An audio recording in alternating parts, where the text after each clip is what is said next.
Over the years, the options available with mortgage loans have become more varied and complicated. Along with these changes have come a variety of different clauses and provisions with mortgage finance contracts. It would be impossible just to discuss every possible clause involved in mortgage financing. That being said, within this portion of the course, we will take a look at a few of the more common provisions and clauses currently in use. We will start with the late payment penalty clause. The late payment penalty clause simply spells out when a payment will be considered late and the amount that must be paid once the payment is late. Please note that most lenders allow up to a 15-day grace period. Additionally, the penalty is typically a percentage of the payment due or a flat fee specified in the clause. On the flip side, there are prepayment penalties.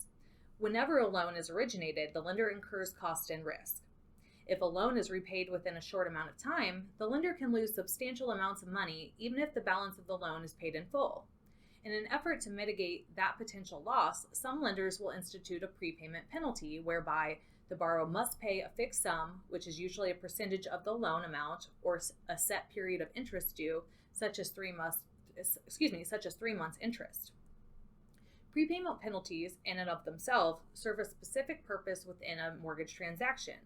Unfortunately, prepayment penalties have been abused by some lenders and are now abolished in some states as well as limited by federal laws such as Dodd-Frank, FHA, VA, and the majority of loans purchased by Fannie Mae and Freddie Mac are not allowed to contain prepayment penalties. Let's take a closer look at prepayment penalty features. Some mortgages require borrowers to pay a lump sum prepayment penalty if they sell their home or refinance during the first few years of the loan. Some are less restrictive. Borrowers should find out if their mortgage has a prepayment penalty, how it works, and how much it could cost. A hard penalty means the borrower would be liable for a penalty during the set time frame for a prohibited prepayment on a mortgage property, and the property cannot be sold or refinanced during that time period. On the other hand, a soft prepayment penalty means the mortgage property cannot be refinanced during the prohibited prepayment time frame, but it can be sold at any time without becoming liable for a penalty. Moving on to the due on sale clause. This clause, also known as the demand feature, states that the entire balance of a mortgage or deed of trust may be called due and payable upon the sale or the transfer of property ownership on the property in which the mortgage is placed. If the borrower violates this provision, the lender has the ability to call the loan due and payable immediately. There is also the acceleration clause. Mortgage documents typically give the creditor the ability to accelerate the loan, meaning pay the full amount due if the borrower defaults on the repayment terms of the loan or does not live up to the requirements of the mortgage.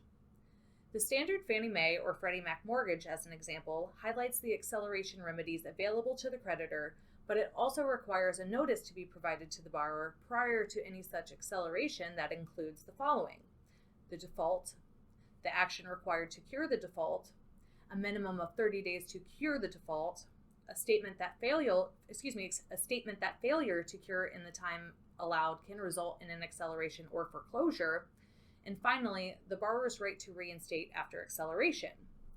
If the default is not cured on or before the specified date in the notice, the creditor, at its option, may require immediate payment in full of all sums secured by the mortgage without further demand. This demand can also include the creditor's attorney fees and costs of title evidence. Another notable clause is the exculpatory clause. An exculpatory clause is that part of a written agreement that relieves one party to the agreement of liability as a result of actions or lack of actions performed in the course of executing the terms of the contract. In a trust agreement, an exculpatory clause relieves the trustee of liability resulting from any act performed in good faith under the trust agreement. In a lease, the exculpatory clause relieves the landlord of liability for personal injury to tenants or damage to tenants' property. Finally, there is the defeasance clause. Mortgages establish a lien against a property as collateral for the debt and also provide the borrower ownership after all the terms of the loan have been met. But in some states, which are not lien theory states, the mortgage does not provide for that lien position or collateral to protect the lender.